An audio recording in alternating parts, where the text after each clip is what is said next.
অনেকেই আপনারা বাগান করতে ভালোবাসেন, সে একচিলতে ছোট্ট ব্যালকনিতে হোক বা ইনডোর প্ল্যান্ট হোক।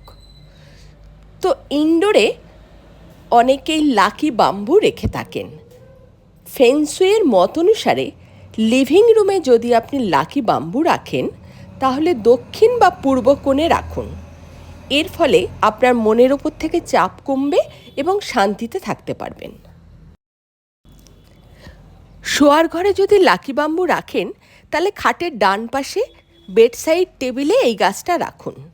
এর ফলে স্বামী স্ত্রীর মধ্যে সম্পর্ক মধুর হবে। ছাত্রছাত্রীরা যদি তাদের পড়ার টেবিলে লাকি বাম্বু রাখে তাহলে ওদের একাগ্রতা বৃদ্ধি পায়।